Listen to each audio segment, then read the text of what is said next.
জয়ের যে চুমুর ব্যাপারটা আপনারা আসতেছেন বারবার, আমি বলেছি কি, আমি আবারও ক্লিয়ারফাই করি, আমি বলেছি তার যখন প্রোগ্রাম হয় সেই প্রোগ্রামের বাইরে অফিস কিনে আমার সাথে কফি খায়, তার যে চ্যানেলে আছে উপরে বসে বসে কফি খায়, খাওয়ায়, আমাকে নিয়ে বলে যে চলো আমরা ওয়েব ফিল্ম করি একসঙ্গে, তুমি এটা ডিজার্ভ করো, তুমি একটা শিক্ষিত মেয়ে, তোমার ফ্যামিলি ভালো, ইউর গুড লুকিং, তোমাকে গুডভাবে ইউটিলাইজ করা হচ্ছে না, অথবা তুমি নিজে কাজ করছো না, এরকম অনেক কথা। তো আবার কি হলো দেখেন, আমি একটা ভিডিও শেয়ার করেছি, টোটাল ওই ভিডিওটা আছে, ওই দিন উনি আমার সাথে কি কি কথা বলেছেন, কারণ আমি তো জানি সে কেটে কেটে কেটে ভিডিওগুলো দিবে এবং সেটাকে একটা সে মশালা তৈরি করবে, তো আমি রেখে দিয়েছি আমার জন্য।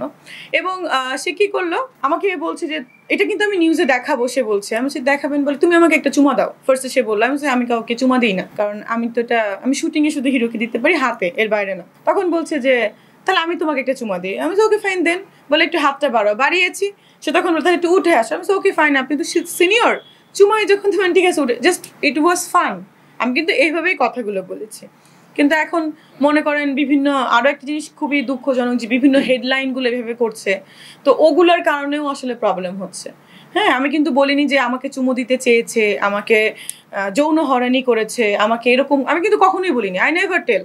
বাট প্রবলেমটা হয়েছে যে তারা তাদের ভিউয়ার্স বাড়ানোর জন্য, সব কিছু করার জন্য তারা দিবে, এটাই তো স্বাভাবিক, এটা তো মেনে নিতে হবে আসলে, তো করেছে। তো এটাও আসলে এমন দেওয়া উচিত না। আরেকটা জিনিস, কালকে আমি এটা আসলে প্রেস মিট করে ক্লিয়ারফাই করব, অনেকেই স্ট্যাটাস দিচ্ছে, আমি সবগুলো আমার কাছে এসেছে, আমার যে লয়ার আছেন 2 জন, আমার কোম্পানিতে অলরেডি 4 জন লয়ার আছেন, তারা এই ব্যাপারগুলো দেখছেন।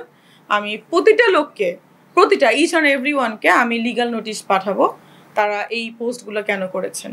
কেউ আবার বলছেন যে সে ডাক্তার কিনা তার সন্দেহ হয়, ভাই তোকে দেখাতে আমি কি তোর চাকর, তোরে দেখাবো? যাকে দেখানোর সেখান থেকে পাশ করে আসছি। ওই যে একটা কথা আছে না, যে আঙ্গুর ফল খাইতে না পারলে টক, ব্যাপারটা এরকম দাঁড়িয়েছে।